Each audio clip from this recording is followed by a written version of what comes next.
Between 2021 and 2022, my body saw 3 babies. I woke up in the middle of the night and it was like a balloon was coming out of me. And as you would have guessed, it was my amniotic sac. My doctor is like, this is not going to go well. Like, do you want to go ahead and get rid of the baby? Yeah. They had the conversation of termination, but they didn't tell you that this was an option? No. Oh, I'm starting to get emotional already. And I knew I was going to cry in this one, but like, moms are so brave. I'm going to put my life on the line for my child.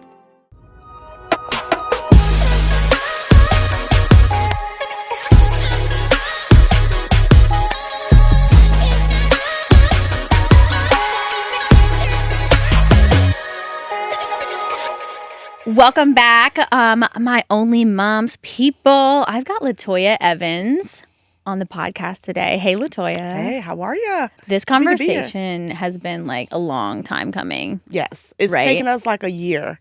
And what's crazier is that maybe God knew, right, that year, that what you're bringing to the table now in this conversation is even deeper for our listeners. But let me just tell them about you so we can dive in. Sure. Okay, so LaToya Evans is a strategic communications executive and crisis strategist who has worked with top brands like Walmart and IBM. In 2017, she founded the Leaper Agency, a PR and crisis firm serving clients like the family of George Floyd and corporations like Twitter. LaToya was inducted to the PR Week Women's Hall of Fame in 2021. We need a cheers to that one later. Yeah, we do. And recognized by the Black Enterprise for leading a 7-figure Black-owned business. She holds degrees from Marist College and UNC Chapel Hill and is active in community and advisory roles. So I love your bio because you're such a powerhouse, but that's what I felt like for years, all I knew of you. And one of the reasons I'm so excited to have you on is to get the softer version of LaToya and what's happening behind the scenes. And as women, how we can come forth and support you in a different way. Oh, thank you. Yeah. That is so special. So special. We try here. Yeah. We try with OnlyMoms. Super special. One thing that really touched me, and LaToya did a phenomenal piece where she wrote a letter to her younger self, now in her current, as her current self, of course, but with all of these great successes and what you would have said to the younger you. And it was with City Metro. And the quote was, "Embark on your dream of being a mother, whether you choose to go alone or not on that one." And that was really touching to me just because of where you are. So why don't you first give our listeners just a quick timeline of your motherhood journey before we dive in?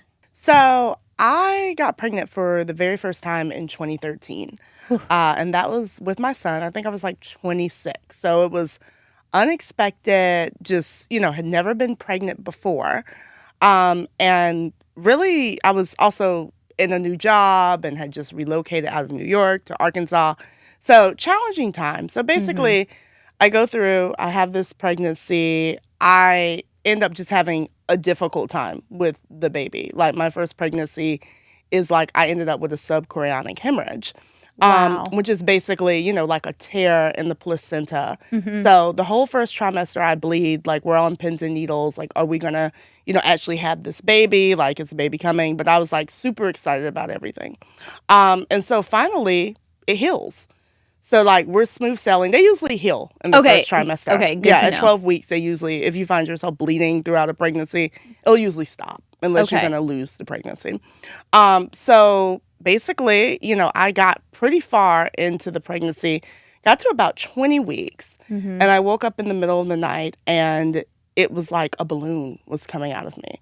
And as you would have guessed, it was my amniotic sac. And so I had not known anything about, because I had just gone to the doctor the day before. The baby was fine. Everything was great. I was getting ready to do a gender reveal. There was no indication that anything was wrong after that hemorrhage had healed. And that had been months ago. So, of course, I ended up getting diagnosed with what's called a incompetent cervix, which a lot of women are probably familiar with it now. There's been a lot more awareness about it.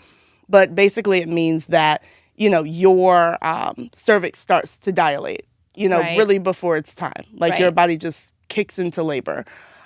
So even during that, it usually takes like 4 times or something for you to lose a pregnancy before they say, we think you have an incompetent cervix. But my situation was so profound when because the sac had prolapsed. And that's something that's rare, like for you to try to pass your sac intact. So super traumatic. Took me years to kind of get through it. That's actually what led me to North Carolina.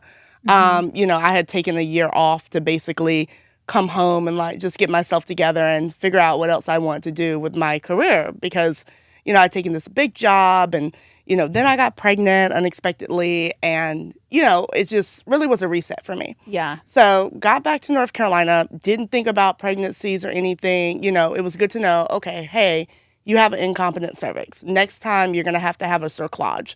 Great. Okay. Not thinking again. Get pregnant by surprise. Maybe a couple years later, have a first trimester miscarriage. Again, I'll get pregnant. I'll have kids like when the time is right. So fast forward to just before the pandemic. I'm like, okay, before the pandemic even happened, I'm like, it's time to get in gear, girl. Like you've had your fun, you've traveled the world, like you built this business. Yeah, you've bought all the stuff that you wanted to buy. And actually at that time, what a lot of people don't know is I started kind of like a baby bucket list. Aww. It was like the things that I really wanted to do, like before I actually had like a living child. It was the things like I just wanted to go to Europe. Just things I wanted to check off my box. Like I wanted to go to Disney, know? And so I started on that list, like not knowing obviously that there was going to be like a global shutdown or anything. And even as I traveled like throughout the world, I started like saying to myself, okay, so how would you do this with a child, like by yourself? Because for whatever reason, it was like, I had already been engaged like a couple times. I was like, this may be something I may have to pursue by myself. And I'm okay with that. Even though I grew up in a family full of marriages, my parents were married for 32 years. Everyone else was married. I didn't grow up around a lot of single mothers. So I was like, this is something that I'm willing to do on myself, like as long as I have the means. So I end up freezing my eggs during the pandemic because, again, surprise, now my timeline's off.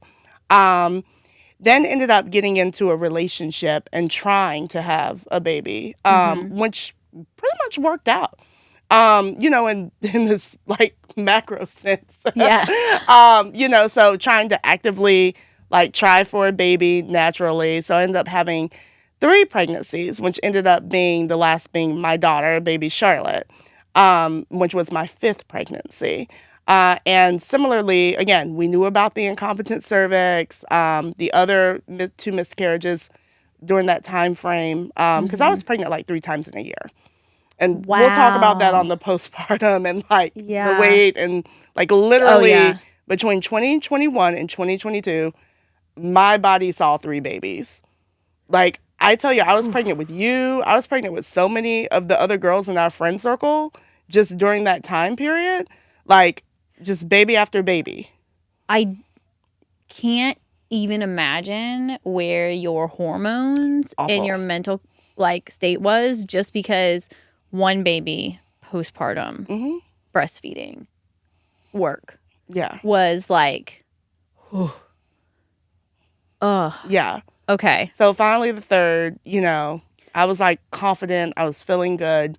We knew about the incompetent cervix, so they gave me my McDonald's cerclage, which is vaginal. So they did that like literally the first moment they could. I was like a day shy of 12 weeks. Okay. Everything was fine, feeling good, no bleeding during the pregnancy. Baby was perfect. We go through, all the scans, amazing. And because I'm so high risk, like I'm seeing this baby like every week and a half. Oh. Like, I mean, seeing her a lot at like all the high risk doctors and everything. And then one day I woke up and I was just in a puddle. I wasn't sure if I had blood like or fluid. No, just wet. it was like, yeah, it was fluid. So I wasn't sure, like, if I had, like, went, like, while I was asleep. Because, Right, yeah. pregnant, you can pee on yourself. You can do a lot Like, of your things. bladder, all that is shot, ma'am. Right. Like, Wow, I was so tired I didn't even feel this. Right? yeah, and I was like, did I pee? Or, like, Mm-hmm. because I know my water didn't break. And so I'm, like, sitting here, I'm in shock. And I had a doctor's appointment for, like, that morning at, like, 8:30 or something. And I call my sister as soon as she, like, wakes up, or I think she's woken up. And I'm like, I don't know, like, what just happened. Like, I don't, like, know if my water broke or if I peed. I literally don't know. And she's like, go to the hospital. So get to the hospital, and then they do, the scan. It takes a little bit of time. And they confirm that, like, I have lost, like, a lot of the baby's fluid. Like, so basically my water still broke with the cerclage. And, like, at this point, I'm about 20 weeks again. Like, I'm about at the same gestation. My God. So water breaks, even with the cerclage still intact. And they're like, well, do you want to terminate? Like, my doctor is like, this is not going to go well. Like, do you want to go ahead and get rid of the baby? Yeah, because I'm like, that's literally what the conversation was. And I was like, no. So I'm reading online, and I find out, like, that, which is, again, something they don't tell you. They don't tell you a lot of stuff because they expect for you to have, like, a regular pregnancy. But it's a condition called, like, PPROM, which is, like, it's basically the pre-rupture of membranes. So it's what happens if you have an incompetent cervix. So basically, craziest thing, you can actually have your water break, and water actually builds back up. People don't know that. So basically, if you end up in that sort of situation, you take a lot of fluids, they give you IVs, you drink water, and your body will try to reseal a lot of times. Yeah. Okay. If it's not completely ruptured. Okay. And she was still in a sac. So she wasn't completely ruptured. There was water in the sac. Okay. So I ended up changing doctors, one of the doctors on the rotation. Wait, can we pause there? Sure. Because I feel like during pregnancy, especially women that are listening that are going to be going into their, first journey, the advocacy for yourself in the hospital is truly something that is terrifying. Oh, yeah.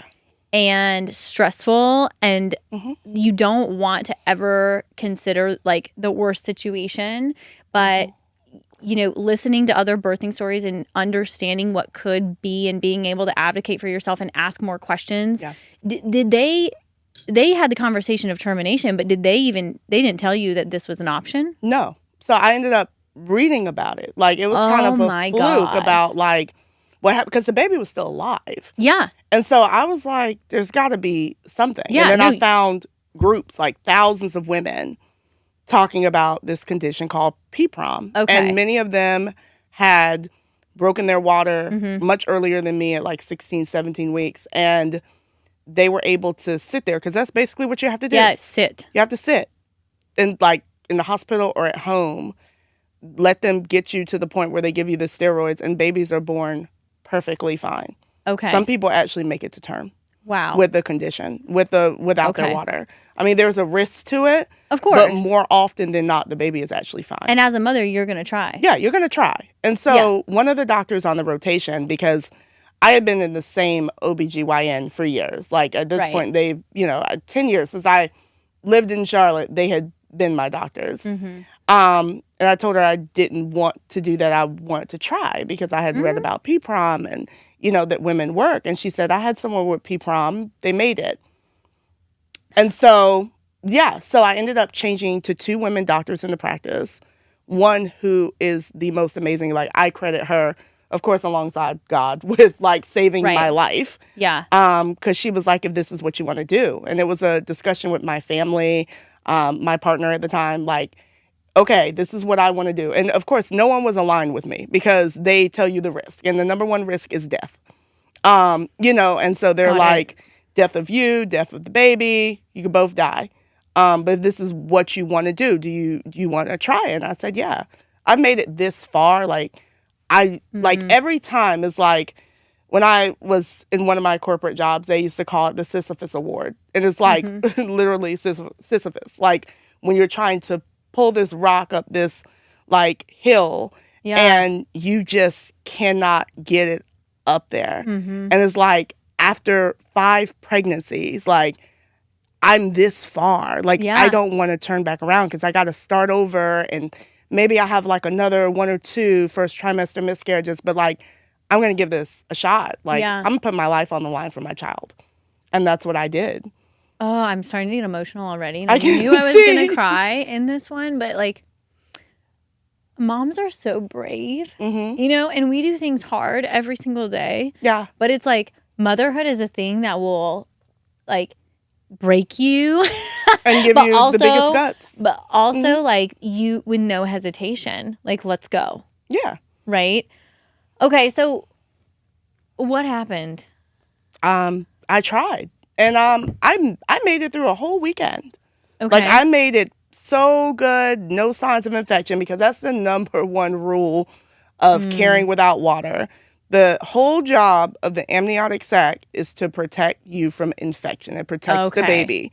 So if you don't really have like a sac intact, and especially at hospitals, anything, like they stopped checking you after that. So they went in, they took out the cerclage, because basically a baby can come at any time at that point and you can tear.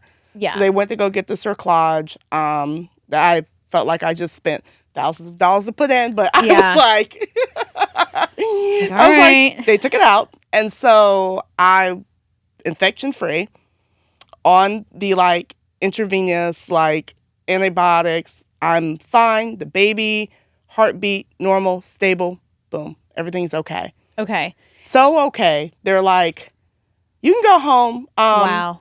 You just can't do anything. At all. Yeah. How much fluid can your body create around the baby in one weekend? I have no idea. Okay. You just got to keep. You got to keep going. Yeah. You just have to keep drinking the water, letting them give you the fluids. Okay. Just like keep doing it. Okay. And like everyone's doesn't rebuild, but like it depends on like how the rupture actually is in the sac. Like some people's tears, like some people's is a complete rupture, you know? So it depends on kind of what your body does in there. Okay. And so everyone's in good spirits. I get home. I was supposed to return to the hospital for them to permanently keep me. Because usually, like, if you're, like, 27 or so weeks, that's when they really readmit you for good. Okay. Like, you're there until the baby comes because they want to give the baby the different, you know, steroids so that... Prepare their lungs. Yeah, exactly. And do all the things in case she came early. So I was about to come back in, like, a couple weeks. Like, I just had to make it a little bit more time. Right. That night, fever, chills, shakes. So, like, as soon as I left the hospital, basically, I contracted the infection. Like, within maybe 6 hours. Yeah. So, like, so back in the ambulance we go. The ambulance is very used to my house at this point. So, back in the ambulance we go. Oh, my God. I go, and basically, like, as the ambulance is coming, like, the baby's starting to come out. Yeah. Because your body is like, so I have to get rid already, of infection. I have to get... Yeah. The placenta was already starting to come out, like, as they were actually taking me off my porch. Like, I remember the guy specifically saying, placenta! And so I'm just sitting here like, fuck. You know, like, I'm done. You know, and it's just like being so sure after my son that I had this under control. I had the best medical care. I had all these doctors, like... And I was so sure that this baby was okay. Like, I was just, like, no one would have been able to tell me that it was going to end in such a similar way. Because, I mean, when my amniotic sac prolapsed in my first pregnancy, I remember the ambulance coming. And, like, I was kind of in, like, not in a cul-de-sac, but it was kind of like, it was a condo complex. So I was kind of, like, inside. And I remember hearing the ambulance and having to, like, traumatically walk down this flight of stairs inside of my condo and stand outside. And I, like, hailed the ambulance like it was a taxi. And they came and they ran and they, like, scooped me up and they carried me into the ambulance. Like, and it's like, are you fucking kidding me? Like, how is this repeating itself? You know, like, that was the moment. It was like, you've got to be kidding me. Like, it was so difficult. And a lot of my friends and family really were concerned because they were like expecting me to have a different emotional response than what I was having. But I was really like, you got to be kidding me. Like, I was probably like that for the first 2 days. And then, of course, I get to the hospital, the worst pain of my life. Like, and I delivered my son without meds. Wow. Right. But this was different. Like, I mean, this infection was kicking my butt. Like, this was different. Like, I was screaming at the top of my lungs. I was bleeding out. Like, they gave me morphine. They gave me everything. Like, it was going badly. But eventually she came out, and I got to see her. Okay. And, of course, when that happens, what a lot of people don't know is there's a whole process behind stillborns and weight losses. So usually they allow you to keep the baby in the room if you want, or they can take the baby to the morgue. And so usually it's in the room with you. And, you know, they call a photographer. The photographer was late, so I called one of my friends to shoot the baby and me. So there's a whole process. They take the prints. Okay. They do. It's exactly like that. Like, it's exactly like if you had a living baby, except for there's a couple different things that are done. Like, even the lactation consultant will come in. They'll put a little sign on your door to let nurses know that it was a loss. But you get the exact same rounds as everybody else. It's just like you're living in this weird... But you don't have a baby. Yeah. It's like a weird world. And it's like, to live in that world, for me, at least for the last 11 years, has been like a harsh reminder each time. You know, because even the decision that I made, you know, they're like, no, I'm going to choose my daughter's life. It's like, I dare someone to tell me I'm not a mom. And yet people try to every day. And that's the worst part about it. Like, really? Oh, all the time. And then, like, you know, I've got girlfriends that I know they don't mean it, but they'll be like, well, girl, you know, when you have a baby, I'm like, yeah, so tell me about it. What's it like? Yeah, because I've had two. Yeah, exactly. I have two that have literal graves, you know? So, like, yeah, I went through the process. My body, you know, had a baby, but I grieved instead of being able to parent. Right. Which is a little different. A lot different. Yeah. A lot different. What type of support did you have after these stillbirths? I have the best family. Like, they don't always agree with what I, like, choose to do. Of course.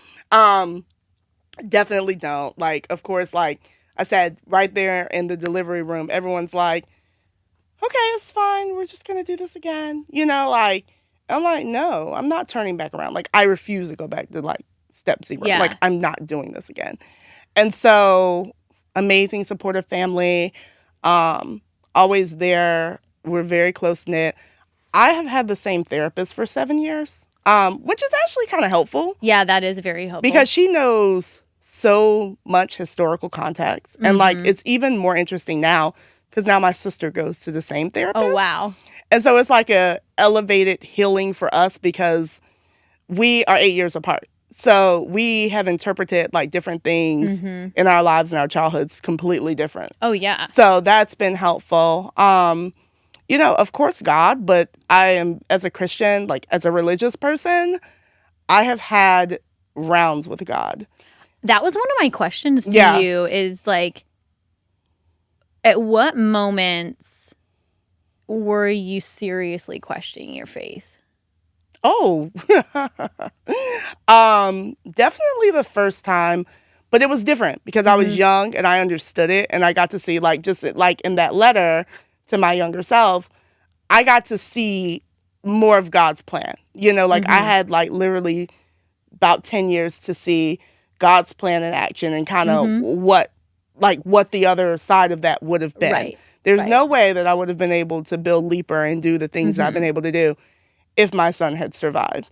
Right. You know, like, and that's just the reality of it. It's just, no, it is. It's painful, but it's the truth. And so when I think about my daughter, I remember they sent in a chaplain, and I have spent a decade now helping other women, like, through stillbirths, like, for years, especially after my son, I would be the first person that people would call, you know, because I was healed and I understood and, you know, I had, like, a tremendous faith that God, as long as I did what I was supposed to do and did the assignment that he has given me, that I would be rewarded with my child. Like, I was at peace with that and in a very good place. Yeah. But after baby Charlotte, I was not in a good place. I was so mad. And the chaplain came in with scripture, and I'm like, look, lady, I have done my service to God for what I understood to be my reward, and what I understood was my covenant with Christ. So, like,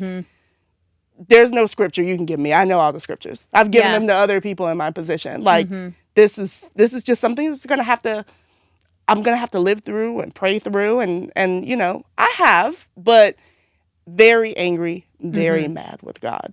Yeah. Very mad with God. And it, you know, that's the thing also, as a religious person, God understands that. Right.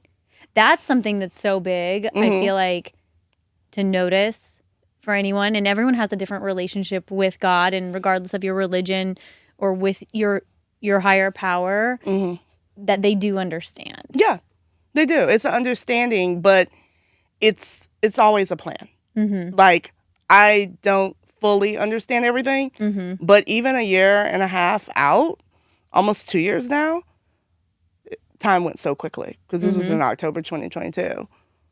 I view it much differently now. Now I have a much better understanding. Like, I'm still not like, okay, that didn't hurt, but like, I got to see some of it. Let's dive deeper into postpartum after a stillbirth, specifically like body. Yeah. You know, because even when you mentioned the lactation consultant, your body was preparing to have a baby. And so what do you have to immediately let this milk out? Yeah, you do. And like, the first time I didn't, you know, like, and that was not a good idea. Don't recommend that. Don't. This time I pumped with because I had so much milk. Like, it was just so much milk. Yeah, really? I know you can relate. Yes. Yeah. I mean, like, we both had like these gigantic boobs. I really feel like I was born to be a cow. No, I was producing so much milk that I was like, I don't want to birth another child, but I would consider adoption. Maybe I should start the process and see if I can like keep milk until I get another baby. Seriously? You're considering adoption?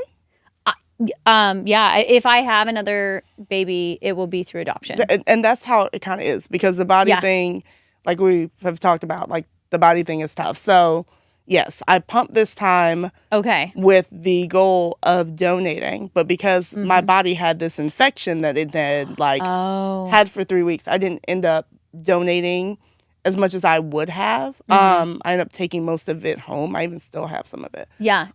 Did you make soap? No. I hope to make a piece of jewelry, because, you know, they have those. Yeah.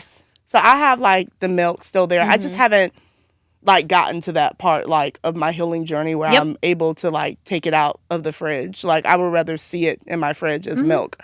As awful as that sounds, I mean, you do what you can do to heal. But no, I think that's what you need to do. Yeah. Right? So. Okay, so postpartum, so you pumped, you have milk. You're dealing, you gave birth to a baby. You're dealing with all of the same, just different body, like this like body dysphoria. Like as badly as I wanted to be like, you're so strong, you just gave birth, I was like looking in the mirror like, what the fuck happened to this? Yeah. Because I don't know if there's any coming back here. Yeah. You know? And it does. I mean, like, you got to work on it. Yeah, but you do. But I look at my old bathing suit pictures all the time like, oh. Right. Like, oh. But yeah. It's crazy because the old me, I was like, oh my God, this and then I'm like, yeah. Now I'm like, girl. Why didn't I wear more? Just walk around naked. Like, just do your thing. Belly shirts. Yeah. Why was I not wearing more belly shirts? Yeah, because it's just so much. And it's like, I gained so much weight. Like, literally by the time the pregnancy was over, like, of course I was at the biggest weight of my life. Yeah. You know, but I didn't have a baby. And so there was this, like, it was so weird. Like, especially, like, between my partner and some of the things his friends had said, like, it's just like, don't you understand that you've actually some people have never known me not pregnant, like, during that time frame in my life. Right. If you knew me for 2 years, I was always either, like, being pregnant or, like, post-pregnancy. And like, that's even what my doctor, told me over and over again. Like, it's going to take time for your body to like turn back on the way it's supposed to, because it's been in this cycle this entire time. And it's like, I just felt like people were like, oh, she's just plus size. I'm like, no, I'm just like, I'm postpartum. I just don't have a baby. I never thought of you as plus size. I certainly felt like it. Like, as someone, as you know, when we first met, like, we were young things out and about. And we're both little, like, we're both petite and busty. Right, and, like, definitely busty. And so it's like, what happened to LaToya? And like, I kept telling people, like, I really wanted to announce my pregnancy. Like, and I waited as long as I could. I was like, because people are just going to think I'm fat. I was like, people are just going to think I'm fat. Like, I really need to tell people I'm pregnant. And I'm pregnant with a girl, so I'm pregnant all over. I feel like it also, too, is, like, we need to give the listeners a little context. When you're a busty girl, it takes, like, a half of a pound for you to look at any wrong angle overweight. Oh, yeah. Or the wrong outfit, right? Like, you have to cinch the waist, or Boobs you're are just so tough. Yeah, you're just moo-mooing it out. Everybody like wants them, but they're so pay tough. For them. Yeah, they're hard, especially as a young girl, like going through that when no one else has boobs. I don't know if you developed early. I got my boobs at like 7. I had a training bra at 7. Like, I actually remember early conversations with my mom where she would tell me, like, you need to sleep with a sports bra on, or your titties are gonna sag, because a lot is happening. It's very quickly for you. That's true. And like, that worked like for other members of my family, but I didn't listen. And so I ended up having like my first like non-traditional lift in 2017. And then, as we'll get to, I just had like another like lift and reduction where I like took off over a pound of each boob. Wow. Like, they like, this last pregnancy, I mean, they didn't have to do me like that. I think we need a cheers first to your strength. Thank you. I really appreciate you being here and being vulnerable enough to tell this story. Cheers. A lot of women, this is an isolating situation, and a lot of friends sometimes don't even know how to support. And I feel like the first step of this is conversation. Oh, yeah, for sure. So, cheers to you. Cheers. Thank you. You said some of the things that they said to you, and it's sticking in my mind just because as a woman just had a baby, if we have one more glass of wine, I might go fuck someone up. So, like, I need the details. I've had more women use "and you can't have babies" as a dig or an insult to me than you would ever like imagine. Like, and not just recently, like, I'm talking about over the last 10 years. Like, people have said it online. People have said it like to my face. People have said that. Like, I mean, I'm thinking of at least 5 people that I've heard that from, like, right now. And so it's for as many people that like cheer for you online, you have so many people that hate you. And I know you know that. I mean, you talk to other women about that. And it's like, they're just waiting for your downfall. And they like it so much when you look like shit if you're having the downfall. Yeah, I feel like they really love that. Yeah, they're so into it. Yeah. They're like, ooh, she may never bounce back from this. This is a perfect time. Yeah, I mean, the things that women have called me, like the names, and I'm like, you idiot, I'm pregnant. Or like, you idiot, I just had a baby. Yeah. Like, all these like weight-related like names that women have called me over the years is wild. All right, well, I'm ready for the shit list when we don't have to do it on air.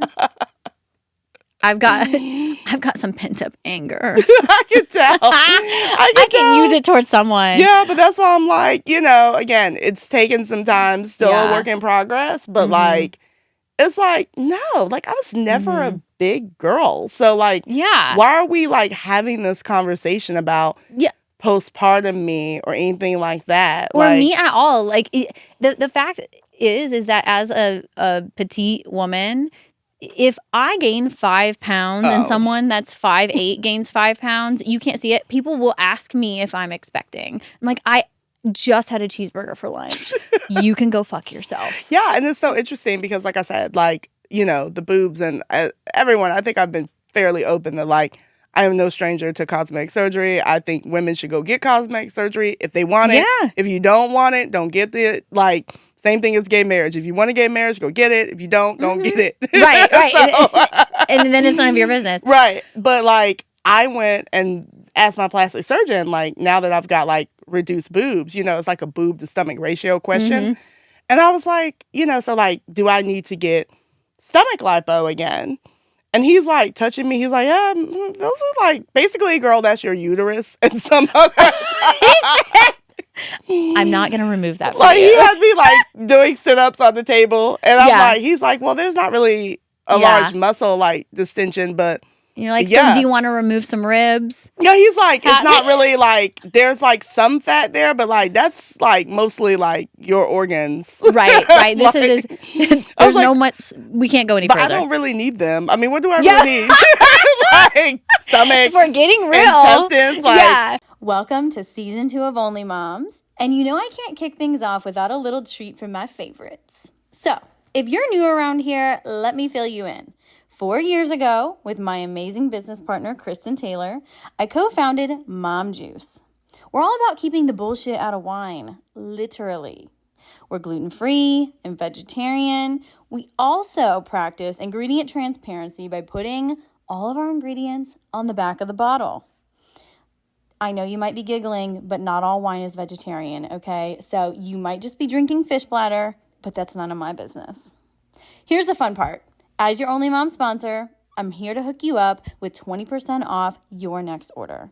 Just head over to momjuicewine.com and use promo code OnlyMoms to go and treat yourself. You deserve it. I think that's a really great. So that's a really great segue into surrogacy. Yeah. But before we go there, I really want any advice for women that have gone through a stillbirth for their healing journey. I think you have to be gentle with yourself. Like, you can't blame yourself. I feel like in my first pregnancy, I absolutely blamed myself. This second one, it was just kind of different because I knew I did everything I could do. I knew I had the best of the best. It just was, that was the plan. That's the way it was supposed to go. Yeah. You know, so be gentle with yourself. You didn't do anything wrong. You are a mom. Yeah. Your baby did have life. You got to name your baby. Some people don't name their children. Really? I think it's more common than they do now because people talk about it more. But 11 years ago when I had my son, people didn't like talk about it. Like, I didn't even tell people why I like really left that job for a long time. Like, people knew it worked because they saw me pregnant and I wasn't, you know, but it just wasn't talked about the way it is now. Like, even when I went to my next role, people didn't talk about it. So, definitely be able to memorialize your baby. I do things every year to commemorate their birth. So, of course, they have graves. I don't always go every anniversary. With my son, I usually go out the country. I light a candle of his that I actually got from a bereavement class. I still have it. I have taken that candle. The candle is more well-traveled than some people. Like, I've taken That's what I say about my pump bag. Yeah, that's true. That's true, though. Yes. Like, I have taken this candle to, like, Turks. I've taken it to, like, Hawaii. I've taken it to Cayman. I always like that candle. And, like, since my daughter is new, I'm trying to figure out, like, what the tradition is for her. You wouldn't want to keep a candle for the both of them? I mean, it seems like I should. It's just or do you want her to have her own thing? It's just, I'm still trying to figure out what the thing is. Because it's like, they're two different humans to me. They're two different souls. And they were two very different experiences, even though they ended in a very deja vu manner. Because, you know, with my daughter, I almost died after that, you know, after I lost her. You know, it was 3 weeks in the hospital. With my son, I was sick, but it wasn't anywhere like that. You know, so for me, it's you know, also they my say rebirth. the girls are going to put you through hell. Oh, yeah. She had to leave you with something, girl. She's like, Mom. And she was such a beautiful baby. Like, oh, I don't doubt that. I mean, like, you could very clearly see all of her features, and she was everything that I, for sure, would have wanted in a daughter. I mean, she was a beautiful baby. Well, thank you for giving us this story. Sure. Cheers to baby Charlotte. Cheers. Well, cheers to your son as well, right? Baby Michael and baby Michael. Charlotte. I Cheers. know. Okay, let's talk about the surrogacy process. Sure. First, like, how do you even find a surrogate? So, an agency. Okay. I did go through the vetting process with a couple of women who volunteered that I knew, but the threshold and just the different things that different clinics want is very, very, like, kind of strict. Okay. I mean, you know, even your BMI is involved. Like, Oh, wow. There's something, like, with a financial situation as well, is, like, I think it's something about, like, you can't be maybe on Medicaid or something. I'm not exactly sure. It's got some different rules. I was interested to find out about, like, the mental evaluation. Yes. So when you get, and I highly recommend an agency, because even though you're paying money up front for them to do a job, you also get them to manage everything. And then everyone else gives you discounts if you have an agency. So you also get, like, a different discount for, like, your escrow account, which you'll definitely need. Okay. Like, other people will give you discounts because they're not dealing with a person, they're dealing with like a professional, and they've probably dealt with them already. And you've liked your experience with your agency. I mean, yes. Would you let us link it in the show notes for anyone that's looking? Absolutely. Okay, perfect. Absolutely. You know, and she's a very well-known agency. So like Candy from The Real Housewives, she personally carried her baby. Shamia Morton was a client. Wow. It's Atlanta-based. Okay. So I had interviewed the Atlanta-based firm and a California-based firm that I had liked, and they were very similar, but what ultimately won me was proximity. Right. Because the Atlanta agency had a Charlotte person. They had one Charlotte person. And it's like, that's very rare that you can get your surrogate in your town. Wow. So, like, that was a huge selling point for me. I was like, done. Sign me up. Yeah. That's the one I like. Okay. Like, that's awesome. Now, do they go through, like, is there a list that you're allowed to cultivate and what you would want in a surrogate? Absolutely. Okay. Like, it's just like anything else. Like, that you so would what was want. your list? I didn't really have a list. Okay. Because I was just like, it's still like, it's a lot of mental and emotional, like, challenges with having a surrogate. Like, you have to actually kind of mentally accept that this is where we are, which it wasn't, like, I wasn't even 100% sure that, like, I was going to use the surrogate, because I was still supposed to carry myself because I had the surgery at Johns Hopkins. Like, it's still a possibility for me to carry again, because they've now put the transabdominal cerclage in me, which is like a 99% success rate. Like, women don't tend to lose babies with that. Okay. You know, so. But we haven't made a decision yet on if we're going to do that. No, we haven't. Because exactly like you said, like, I mean, death is in there, like, the body, it's so much. It's so hard. And you just got your boobs redone. Yeah, but, like, you can also get them again. Yeah. They'll take me back anytime exactly. I want. Like, that's the thing. Right. No, I agree. That's not like the breaking But they point, asked, and I was like, I think by the time, like, if I did carry again, they'd be settled, and I'd probably want them to go up, like, a couple, you know, floors anyway. Well, yeah, and if you breastfeed, you don't know what's going to happen after that. And that's another thing. Like, I don't even, like, I'm sure if I got pregnant again, they would produce, like, and which is wild, because other women in my family do not produce milk like I produce milk. Are their breasts as big? Yeah. I mean, we're like a top-heavy family. And I'm not even saying that's No, we're reason. a top-heavy family. Yeah. Like, we've got some boobs. That's so interesting. We've got some boobs, but no one else has, like, the same kind of fertility challenges as I do. But they do not, like, produce milk in the same way. Wow. Yeah, not at all. Okay, so you didn't have any, like, super strict wants or needs with the surrogate. You were like, let's just explore the process, see what happens. Right. And do you control at all, like, or do you have any say? I don't want to say control, but do you have any say in what they eat while they're pregnant? Yeah, you can. Like, it's some sort of percentage. Like, it's kind of like Kim Kardashian, I think, put her surrogate on, like, a vegetarian diet. But they're supposed to do, like, somewhere between 75 and 85% of, like, your ask. It's something like that that's, like, in the contract. But I didn't really have any asks. My whole thing was, look, you have kids. It's been going well for you. Do what you do. I don't even need to know. Like, if you're eating Have you chitlins, seen pictures of her kids? Yes, and absolutely. everything? Yes. Okay. And obviously I've met her a lot. But like, Yeah. if you eat chitlins, if you do something that other people are not supposed to do during pregnancy and it's worked for you, like, I have been unsuccessful. Who am I to tell you what to do? Aww. You know, like, I'm like, do your thing. Whatever worked those other times, keep doing that. She's like, this is the best relationship. And this is her first time as well, right? It's her first time as a surrogate, yes, but she has other children. Right. Mm-hmm. Okay. And because she's local, the benefit of that is that you're allowed to go to every appointment. Yeah, you are anyway, but like most people have to fly. But if something were to happen, I could get to her. Like, she's in close proximity, you know, so that's great. You know, that's good.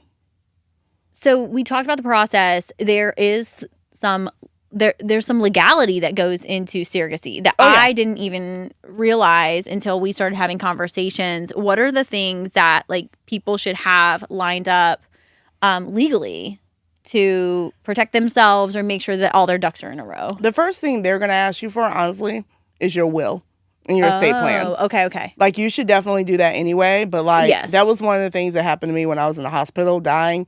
I was like, I have no paperwork together. Like, I was not ready. I was not ready. I mean, I had obviously life insurance, but like, I had bought the house, you know, for my family. It's like, who gets the house? Like, what? Like, I had nothing. I was not ready to die. I was ready to give birth. Like, these were two different things. Yeah, thank God. Yeah, so like, I was like, that is not. So that's important. They're going to, any good agency is going to connect you with attorneys anyway. But fortunately for me, I had already had a like fertility attorney anyway.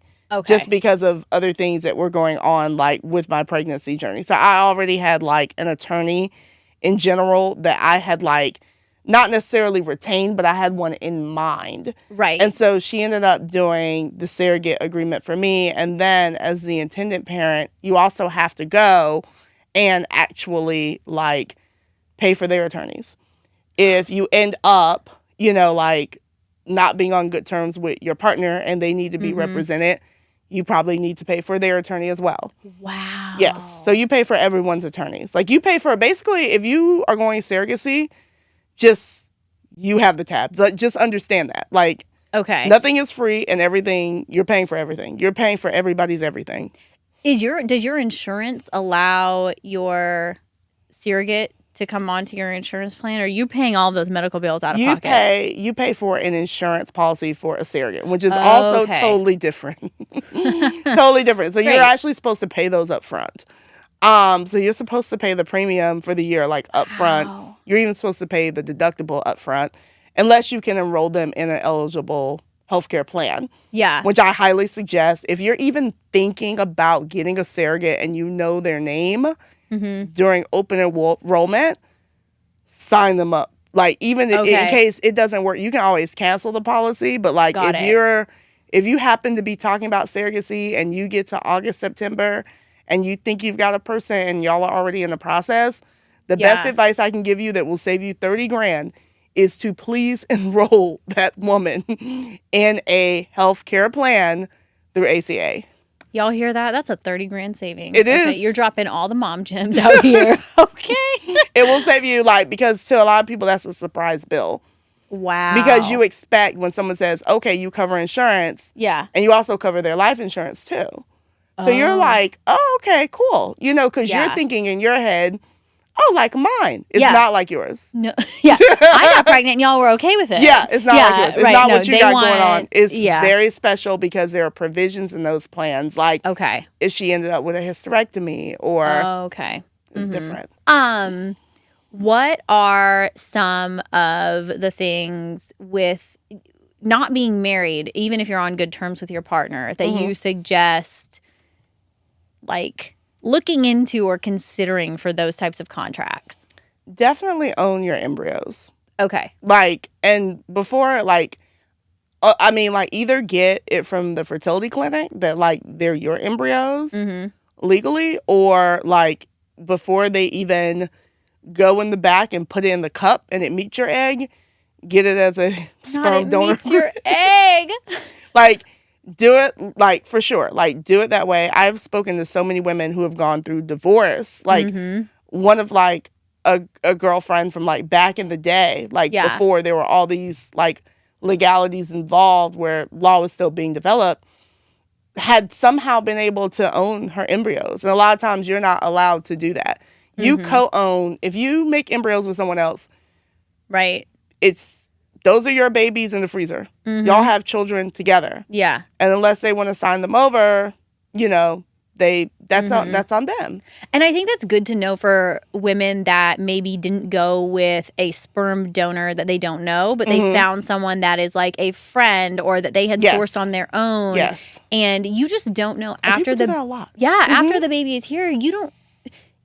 Babies, and not to say you wouldn't want them to have a relationship with that person. Yeah, it's not about but what that. if you don't? Or what if it's not like a 50-50 situation that you want with them? It's more of like a come over on the holidays or whatever. Exactly. Who knows? But I think that's great advice. Like, own your embryos. Yes, exactly. And it's like one of the women that was an intended parent that I follow on Instagram tells like this story about how she was newly dating this guy and she had cancer. And the doctor asked, like, do you want to just freeze your eggs or do you want to create embryos? Because everyone knows, like, or by now we should know, the odds of it working out is if you create embryos, like, not frozen eggs. Like, I have still 11 frozen eggs that I may likely never use because I've done fresh egg retrievals with fresh sperm that it's got a higher probability of producing a live baby. Like, is it painful birth. to get your eggs to freeze them? Not really. It just feels like, you know, like a little cramp. And then it's even better because you get the anesthesia, which is fantastic. Which really is not anesthesia. They actually give you fentanyl when you get egg retrievals. Mostly, it's actually fentanyl. Okay, so it's not like general anesthesia. That's actually what it is. Okay, yeah. So egg retrieval, getting like your eggs with the, you know, live sperm that are like fresh catch. That sounds so odd. Live sperm, fresh catch. Right? Cheers! Yes. Live and we're sperm, tipsy. fresh catch. Like, just getting that there, like, the probability is higher. So you kind of want to do that. But which means you have to have the sperm. Yes. But if you are also, like, not married and you're paying for this, you still need to get a donor, too, I would suggest. Just in case your partner or your friend or whomever acts up. Okay, so this is really great advice that I learned when talking. And I want you, because we breezed over it on our initial conversation because I wanted to dive in more here. I feel like sometimes when I know all the information, I'm less curious. Yeah. So you're suggesting that if you already have a partner picked out, even as a donor, whatever that looks like, with them or not, but also getting just a donor. Yes, and this is why. Because with a donor, you bought that as a product and you mix it with your egg. You actually own those embryos. Like I said, it's an immediate contract. Yours. It belongs to you. Okay. Even if you're married and you go and you create embryos, that person still has to sign off on those embryos and the usage. In fact, in the initial contract, when you're making them at the fertility clinic, you two have to decide what you want if one of you dies. Right. Like, so if, like, my partner died, I own my embryos then. But, like, they literally have to die unless they sign a sheet of paper. So you really should, if you're not married, because of just the way embryos hold better than eggs. And I think it's some stat like 60% of women who freeze eggs don't use them. Yeah. Yeah, it's something crazy like that. You should definitely consider a donor and freezing and doing both. Would you donate your eggs? No. No. Mm-mm. No. Mm-mm. I wouldn't do it now. Yeah. I wouldn't do it now. Okay. Okay, so when you pick a donor, because you've done both. Yes. What is that process like? I mean, is it like Tinder? Like you see them? Do you get a visual? Kinda. Yeah. Okay, I want a visual. Yeah. So I know that you sounds get to so see vain. them. You get like their current picture and you get like their younger picture. Okay. You get their profession. They can write essays. They talk. You can hear their voice. Like, and it kind of is like Tinder. Like, it kind of is. Is there a cap on how many donations they can do? Yes. Okay. In the United States, it's regulated. Okay. In other countries, it's not. But in the United States, it's absolutely regulated. Do you know what the cap is? I have no idea. But I know there's regulations here. But I still think it works off the honor system. I don't think it's like a... Right. Yeah. Like, I watched this crazy Netflix documentary about that. Yeah. Mm-hmm. Okay, got it. So what were you... When you were, like, doing this Tinder search for your...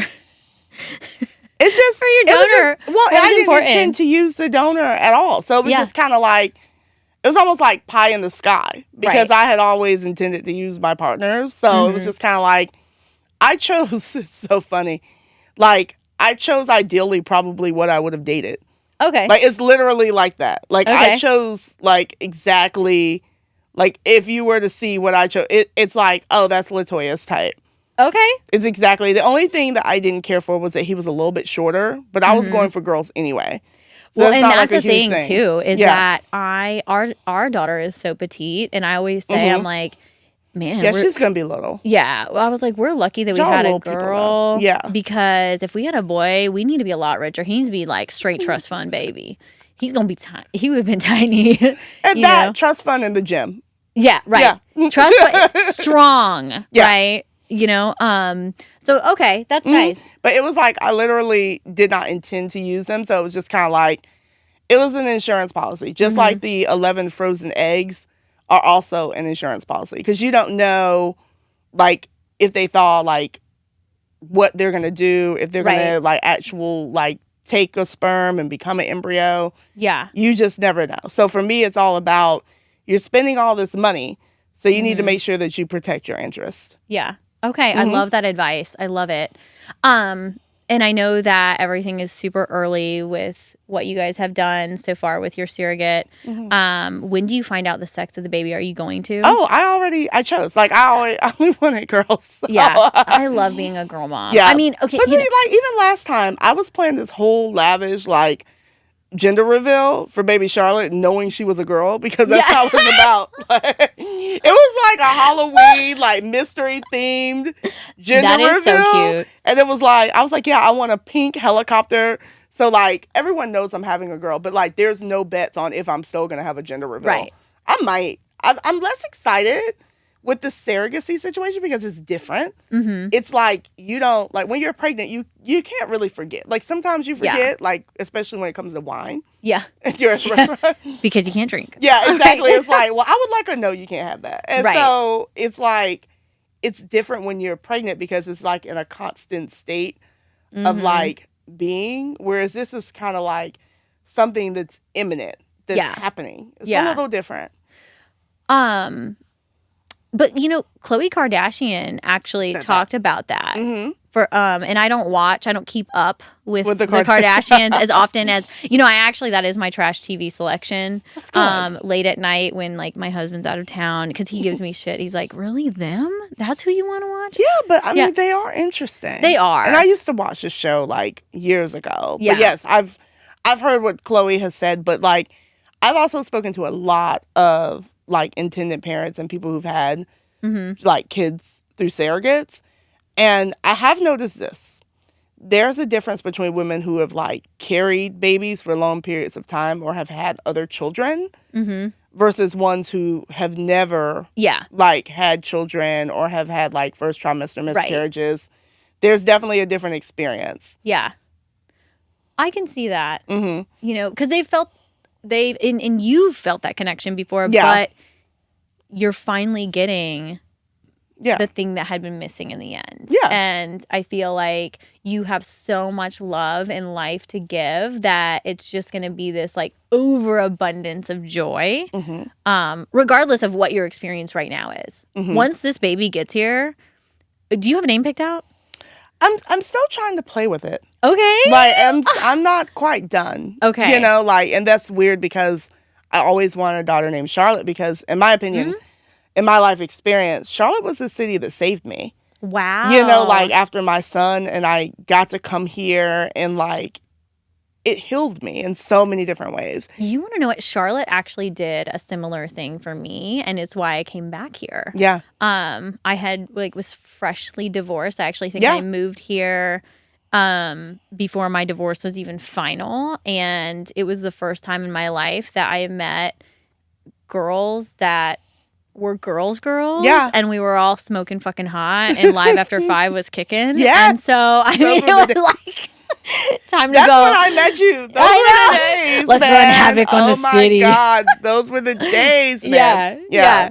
So no, a similar experience, and it wasn't about just like this hype of fun, but also too like my career was heightened, and it's a big enough city, but a small enough city you can really make moves, and so no, I'm glad that you had that same experience in Charlotte, and are you considering it for a middle name or? I'm not exactly sure because it also has to do with my family history. My family is like also from Wales and things like that. So like it's a multi-level thing. So I feel like the name Charlotte will reappear there.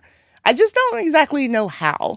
I like Char too. Yeah, I mean she was probably going to be called Charlie. Like the other Charlotte was probably going to be called Charlie or Lottie or something like that. Oh, Lottie is so cute. Which is odd because the Jamaican nickname for LaToya is not Toya. It's Lottie. Oh. Did you know that? Yeah, no, I'm I not had Jamaican, no idea. but like first time I went to Jamaica and the women there were like, I would be like, I'm LaToya, and they'd be like, Lottie. That's what they don't say Toya. It's totally different.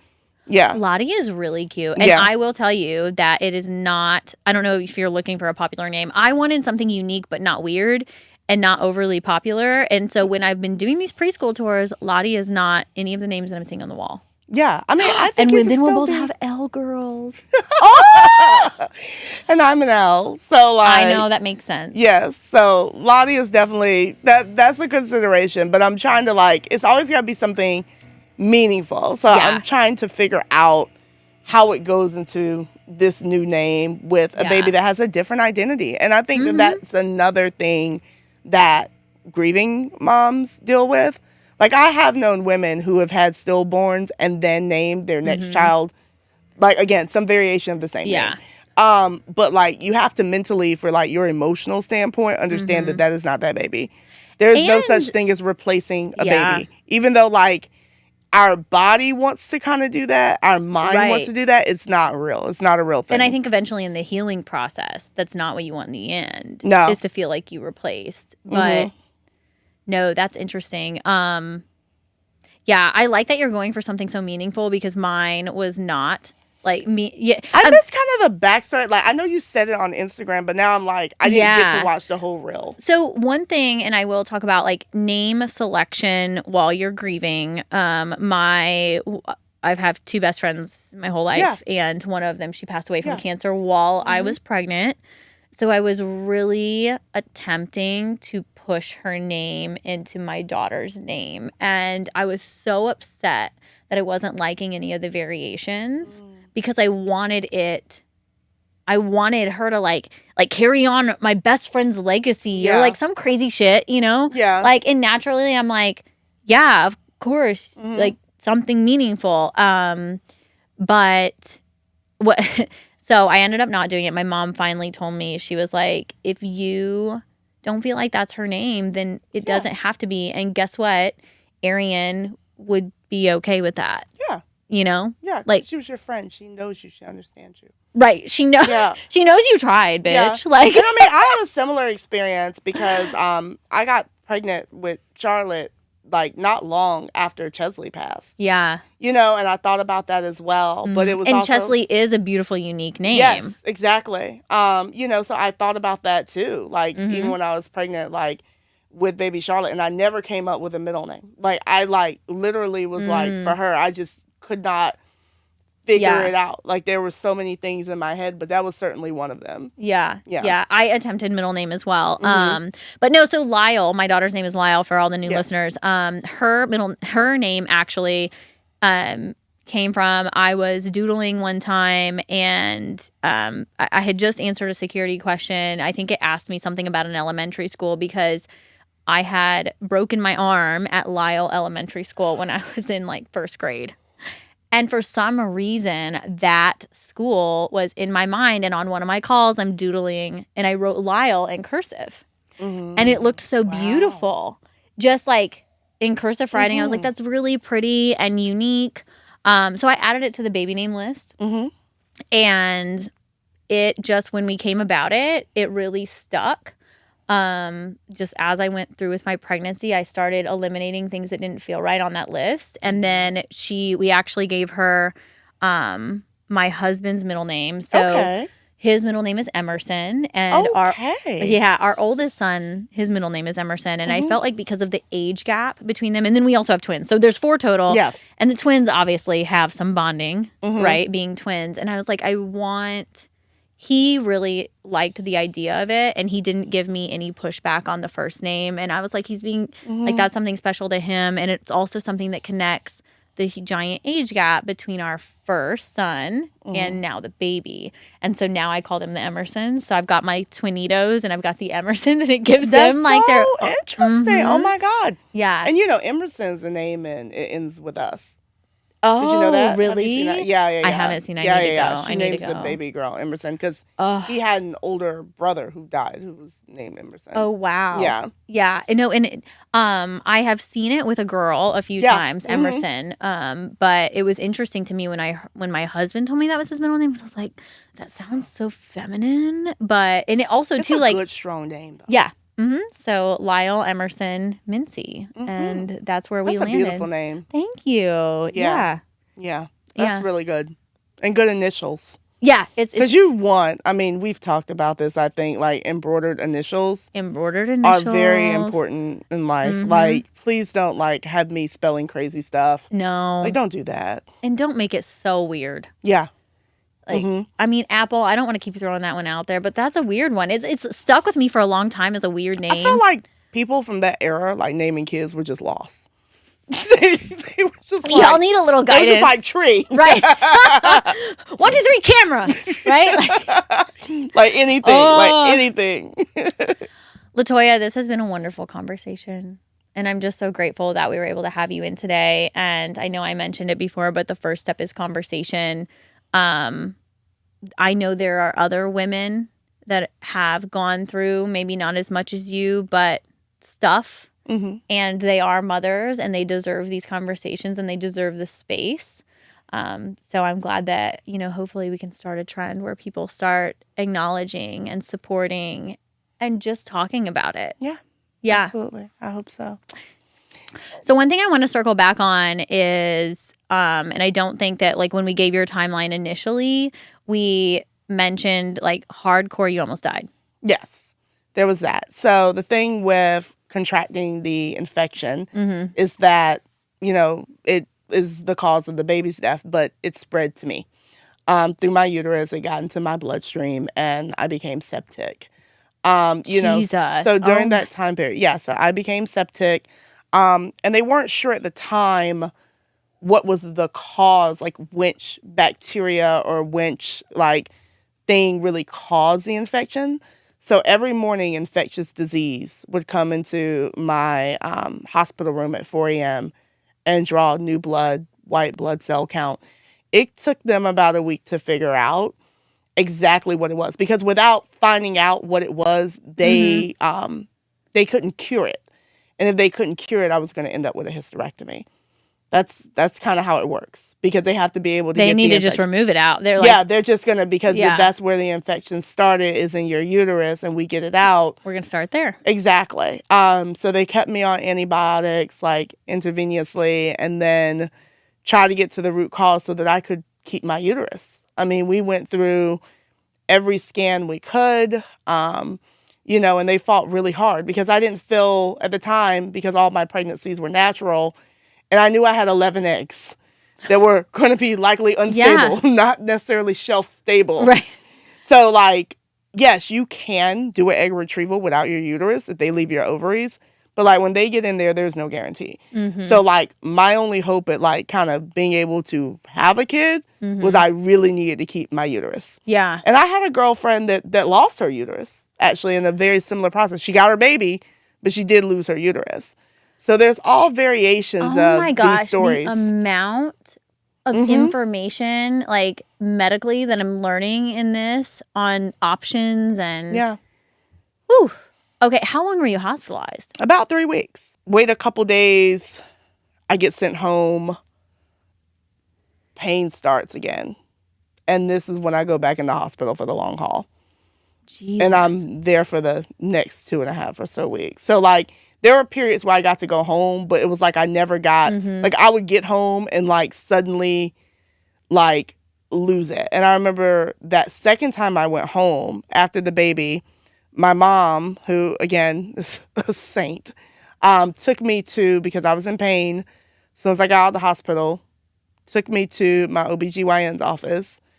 And he was like, your white blood cell count is high still. He was like, I'll meet you at the hospital. And I just cried because I didn't want to go back. I mean, I was you're also crying, you're mourning, shaking. And he started crying because he was like, it's traumatizing. It's like, we're going back. And it's like, I don't want to go back to that place. Were there any points where they told you that you might not make it? Yeah, during that time period, like right after, and even my woman gynecologist, the one who like saved my life, who's like Laura Abelson, which unfortunately now she's no longer practicing, but she does have a med spa, ironically. Well, she's a great person. We can link her med she's spa. Amazing. If she saved your life, she's we'll amazing. link it. I mean, super knowledgeable woman. And she, when my family was kind of listening to me make this decision, and I explained to her, because she's like, you sure you want to do this? And I'm like, I said to her, and this has been a thing, and, just amongst my family, close family and friends know how I feel this. I said, I don't want to work and die. Like, I don't want to, like, spend my entire life working and doing all this good, because I get to do a lot of good in my job. You do. But I want my happiness too. You deserve it. Yeah. And it's like, I don't want to work and die. Like, if I'm going to risk my life for the life I want, then that's what I'm going to do. Yeah. And she was in the room crying at that point, because that was like, she said she'd do everything she could, And so, that was definitely on the table, especially when they couldn't figure out what the infection was. Definitely on the table. What was the infection? It ended up being called, it's actually pretty common. I'm going to mispronounce it, but it's like Flaxiella. Okay. Yeah. So like, it's like a common, it really comes from your gastrointestinal tract. Okay. So like, you also need to be careful, when you are going through these things. And like, I remember getting home and again, not really having a lot of water. And they tell you when you don't have a lot of water, even when you're going to the bathroom, like, be careful. Don't push too hard. But like, again, that protective shield is not there. Right. So if you go to the bathroom and things move, I mean, that's a challenge as well. And then also the hospital. The hospital is still a kind of dangerous place. It is. If you're susceptible to infection. Yeah. Because it's dirty. Yeah. By design. Yeah. Wow. Well, I know I've used the Lord's name in vain a few times because I've been so shocked. So I just want to, God bless. But but thank God you made it through this. Yeah, and I get to have my happy ending. Yeah. And it's not always like what we expect it to be, and that's something that I'm still like just kind of growing through. I think that you got a hard intro to motherhood on that. It's not what you expect it to be. Oh, no. Right? No. Like, yeah. Like the whole journey is customizable to someone else. And we're just trying to fit in. Like I say that as a stepmom, but full time to them. And then like as a new mom and trying to still be ambitious and like, thank God your company is like, as far as it is, doesn't mean that it's easy at all. Oh, yeah. But, and again, thank God that like, the decisions that I've made had gotten me to a financial point that I'm able to do all the things that I'm still able to do. Absolutely. But motherhood is the most challenging part. Are there any my one question, like I think that everyone got from this conversation with the legal fees and the medical bills and the upfront payments, that it is expensive. Yes. Are there any options for people that cannot afford it for grants or support? There are certain groups. Now, unfortunately, just because of the different things that are going on politically, surrogacy is less funded than it used to be. Okay. Like, even at one point, I had looked into a resource, and literally they had just stopped funding surrogacies. So you have a lot better luck getting some sort of financial help for the actual IVF portion, because there are literally hundreds of organizations. But the surrogacy part, a lot of people use savings. Yeah. They finance their homes. They do all sorts of things to be able to afford it. Fortunately for me, I got really blessed. I mean, I hunkered down. I worked really hard, and I paid for it. I at one point was like, I'm in this house. I bought the house for my family. And I was like, I should put this house on the market because I'm looking at least a year wait for the surrogate. Most surrogacy agencies have 18-month waits. And I'm like, wow. I bought this house for this baby and my family. I almost died here. So I put my house on the market. And literally within 90 days, like, yeah, I got offers. But the surrogacy process at that point started moving really fast. And the next thing I knew, the first big payment was due. And I had the money. Yeah. And it's like, well, if I'm so far, I need the house. I'm not going to sell the house. Yeah. So But I some took people my have house to. off the market. Yeah, because I was like, I bought the house for my family. And like, I didn't think I had one in sight. And then I did. Literally, it felt like miraculously overnight.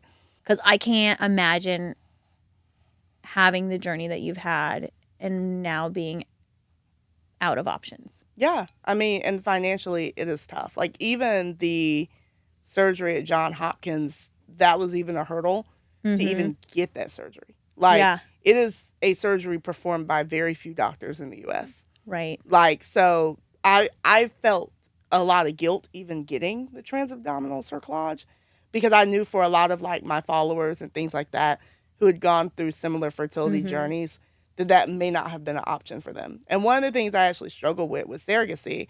And I asked some of my close girlfriends this, like, does this make me completely unrelatable? Like, does this make me not be like the girl from Fayetteville who just bet on herself and prayed hard and worked hard? Does that make me somebody else? And I struggled with that. But as you sit here with your Chanel necklace and your red bottom heels, and I admire your beauty and the way you carry yourself and the way you've built something for yourself, I think that sometimes unrelatable is inspirable. And we so often as women find reasons to carry guilt or beat ourselves up about things that it's like, you worked so hard to be unrelatable. And you're allowed to be unrelatable now. I love that. Yeah. That is so enlightening. Like, I love that. Allow yourself to be unrelatable, because you are inspiring so many people and your story will inspire them. And if it can just give them that one extra bit of hope that they need to get through the day, just like you said, like the house situation, like I feel like faith will show them and lead them exactly where they're supposed to be. And your story or your one unrelatable thing that you decided to share with us today inspired them, then there we are. Yeah. Cheers. Cheers.